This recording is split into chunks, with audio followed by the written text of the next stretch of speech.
Ladies and gentlemen, I'm gonna need you to stop scrolling, stop doubting, and stop settling, because this right here might be the moment your whole life starts to shift. Let me tell you something about this month. June ain't just another page on the calendar. June is divine alignment.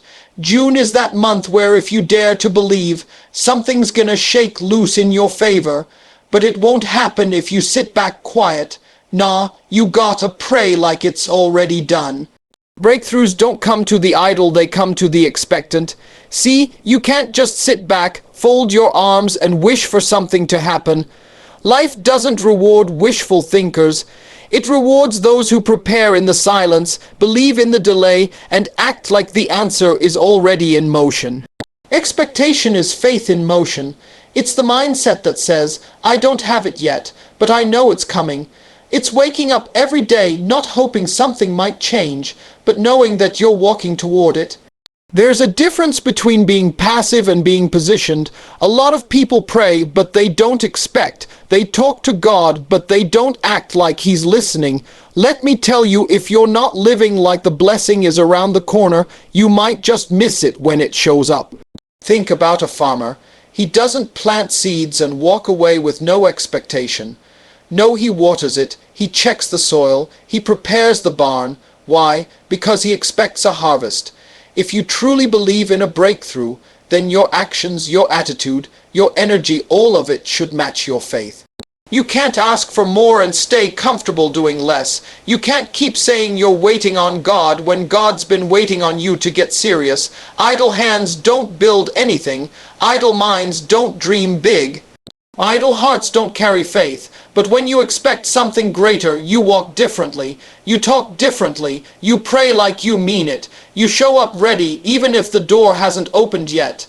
Expectancy isn't just optimism, it's preparation with purpose. You clean the room before the guest arrives. You buy the baby clothes before the child is born. You start packing your bags before the blessing calls your name. That's the mindset you need this season. You gotta prepare like the offer's on its way. You have to train like the opportunity is already booked. If you've been praying for a job, update your resume. If you've been asking for healing, start declaring strength. If you've been crying out for peace, then let go of what's stealing it. Faith isn't about waiting to see it. It's about walking like it's already done. Idle folks watch life pass them by. But the expectant, the ones who prepare, who keep moving, who stay faithful in the small things, those are the ones who catch the moment. Because they were ready. They had oil in their lamp. They didn't need to run and get it. They were standing there with the flame already lit. Your breakthrough might not come in fireworks or a loud announcement. It might come quietly, suddenly, wrapped in an ordinary day. And if you're not living with expectation, you just might miss it. But when you live with expectancy, you create space for the miraculous. You make room for God to show up big. Prayer is not a wish list, it's a declaration of faith. Too many people treat prayer like it's an order form at a fast food restaurant. They come to God with a long list of what they want, how they want it, and when they want it. But real prayer isn't about handing God a checklist. It's about aligning your heart with His will. It's not about bending heaven to fit your desires. It's about being open enough to say, Lord, not my will, but yours. When you truly understand the power of prayer, you stop praying small, safe, self-centered prayers and start praying bold, believing God-sized prayers. You're not just speaking words, you're activating faith. You're stepping into agreement with the Creator of the universe, saying, I trust you, I believe in your timing, I surrender my plans for yours. People often say, I prayed and nothing happened, but prayer isn't magic. It's not about instant gratification, it's about connection, it's about persistence, it's about relationship. God is not a vending machine. You don't push a button and expect a blessing. Real prayer is intimate. It's raw, it's honest. It says, God, I may not understand, but I'm still here. I may be tired, but I still believe. I may not have the answer, but I trust that you do. That's what moves heaven. That's what shakes things in the spirit. Not fancy words, but real faith. And the moment your prayers shift from asking to trusting, from begging to believing, everything starts to change, first in you, then around you. Some of the most powerful prayers don't come with loud shouts or poetic language. Sometimes it's just a whisper, "God, I need you." Sometimes it's silence, just sitting in his presence, knowing he hears even what you don't say. And even when he doesn't respond how you expected, faith reminds you that he's still working. That's the difference between a wish list and a declaration. A wish list says maybe, faith says it's already done. A wish list focuses on what's missing. Faith declares, I already have everything I need in you. Prayer is where you fight your battles. It's where you trade fear for courage. It's where you stop trying to control the outcome and start trusting the one who controls it all. If you only pray when things go wrong, you're missing the point. Prayer isn't just crisis management. It's daily alignment. It's waking up and saying, God, walk with me today. It's going to bed and saying, thank you for carrying me through. It's not about asking for a perfect life, but about gaining strength to face the imperfect one with grace, with wisdom, and with peace. When you really believe your prayers carry power, they echo louder than your problems. They lift you higher than your pain, because prayer is not a fallback, it's the foundation, not your last resort, but your first response. Every time you pray with faith, you are declaring, I know who's in control. You're not begging, you're believing. You're not wishing, you're trusting. June is the month of divine timing. Show up ready. There are certain seasons in life when things start to shift, not because of what you did, but because the timing was appointed. June isn't just another month on the calendar. It's a transition point. It's the halfway mark of the year, the pivot where things can change if you lean in with purpose. Divine timing is not random. It's when heaven's schedule meets earth's preparation. But for it to work in your life, you can't be sleeping on your own season. You've got to show up ready. Too many people pray for the right moment, but when it comes, they're too distracted, too fearful, too unprepared to walk through the door. God can send the opportunity, but you've got to be dressed in expectation. This month isn't about pushing harder, it's about aligning deeper. There's a rhythm in June that requires you to slow down, not to get lazy, but to get tuned in. When you're in sync with divine timing, you stop rushing outcomes and start listening for instruction. You begin to understand that delays aren't denials, they're divine pauses. You see that closed doors were really protection, and what looked like a setback was setting you up for something greater. But none of that matters if you're not ready when the moment comes. Readiness isn't just about having your bags packed. It's about your heart being steady, your mind being focused, your spirit being awake. Opportunities often come wrapped in ordinary days. You won't get a trumpet sound or flashing lights. Sometimes it's a quiet email, a chance encounter, a moment of courage that you either seize or let slip.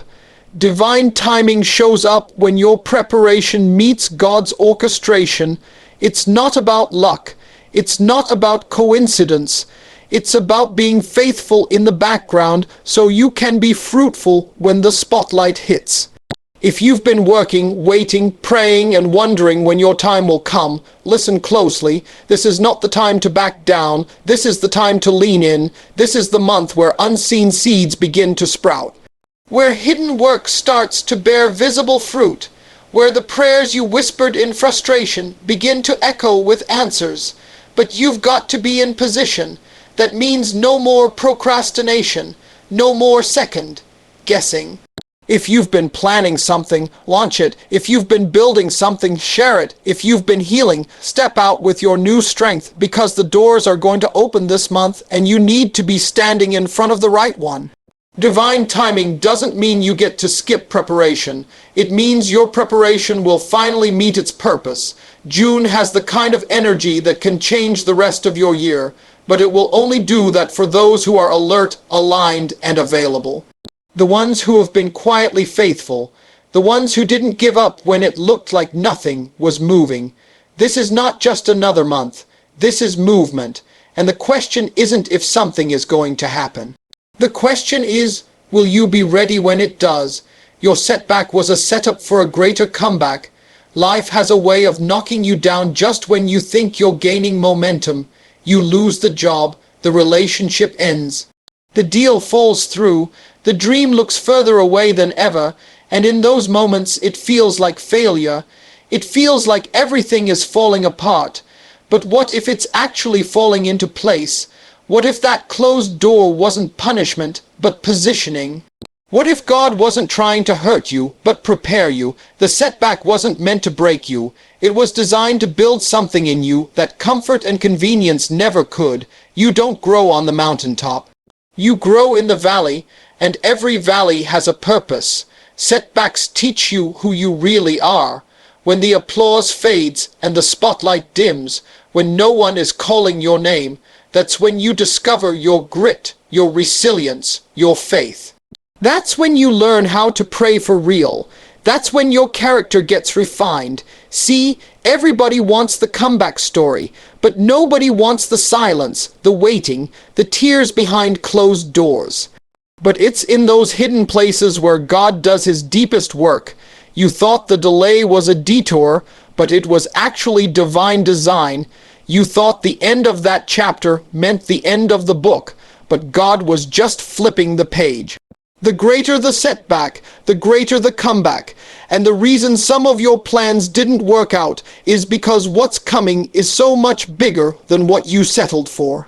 Sometimes God has to let certain things fail so he can reroute you to what you actually prayed for. Just not in the way you expected. You asked for strength, so he allowed the struggle. You asked for growth, so he let some things shake you. You asked for clarity, so he removed the people and places that were blinding you. It didn't feel like a blessing when it happened, but now you can look back and see it.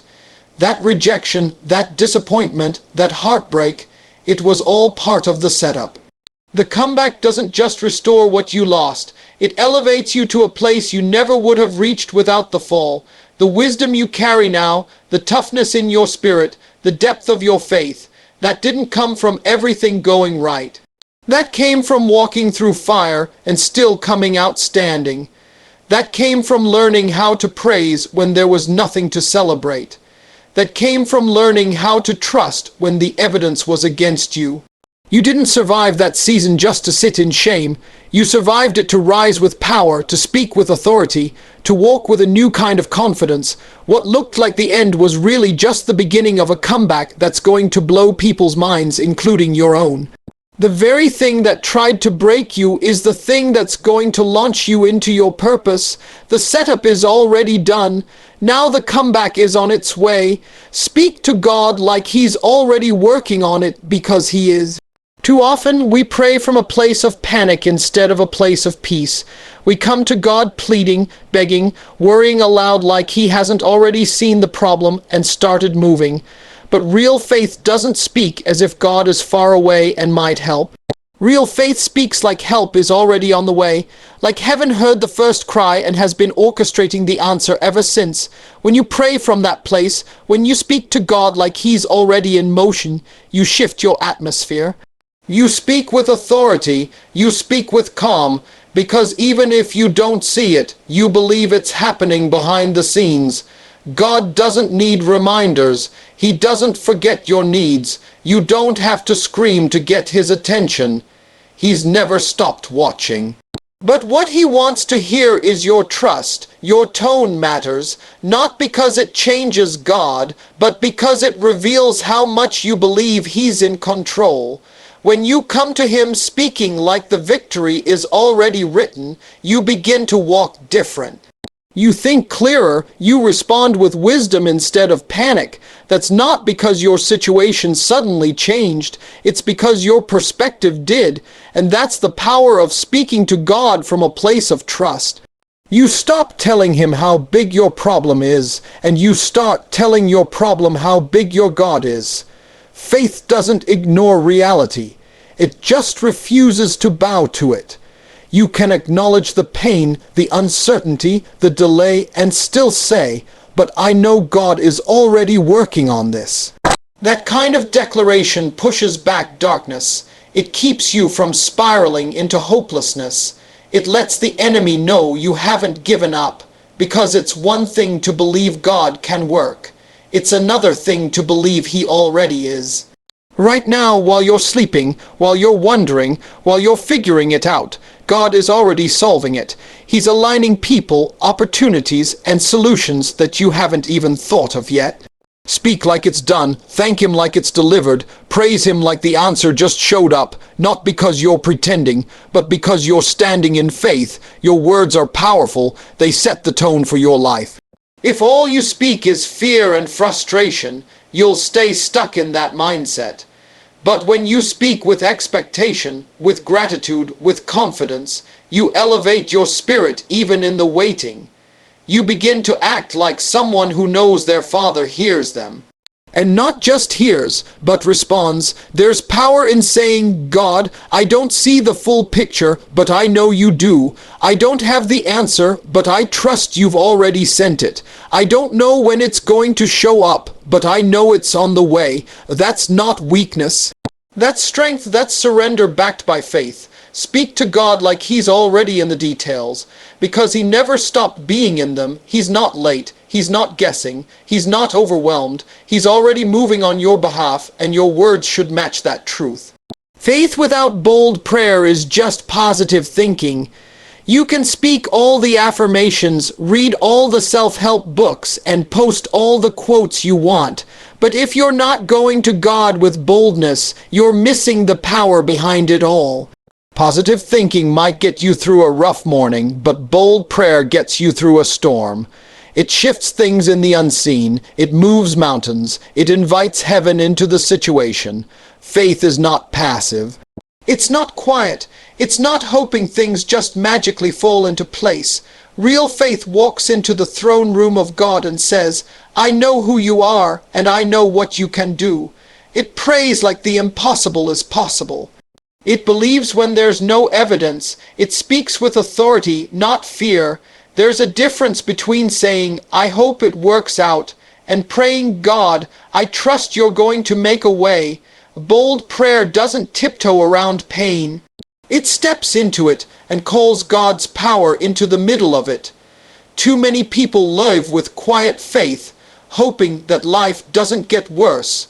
But bold prayer doesn't live in fear of the storm. It speaks to the storm. It doesn't shrink back when things go wrong. It doubles down. Bold prayer says, even now I still believe. That's the kind of faith that turns situations around. That's the kind of faith that heaven honors. You can't live life halfway and expect full miracles. You can't whisper your needs and expect a loud breakthrough. There comes a time when you have to stop playing it safe with your faith.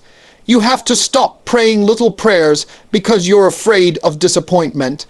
God is not intimidated by your boldness. In fact, He's drawn to it. Throughout Scripture, the miracles didn't come from timid requests. They came from people who weren't afraid to ask big. People who said, Lord, if you will, you can heal me. Jesus, have mercy on me. Speak the word, and my servant will be healed. Those weren't small prayers. Those were bold declarations from people who believed God had the final say, and He still does. But you've got to give Him something to work with. Faith is the seed and prayer is the action. When you pair them together, things start shifting. But if all you have is good thoughts and wishful words, you're just walking in hope without power. Faith must be spoken. It must be exercised. It must be activated through prayer that dares to believe beyond logic. Don't pray like you're bothering God. Pray like you're partnering with Him. Don't ask small just to be polite. Ask big because you believe He's able. When your faith meets bold prayer, that's when heaven responds. That's when breakthroughs happen. That's when closed doors swing open. Because bold prayers are a sign of real faith. Not just that God can, but that you're expecting He will.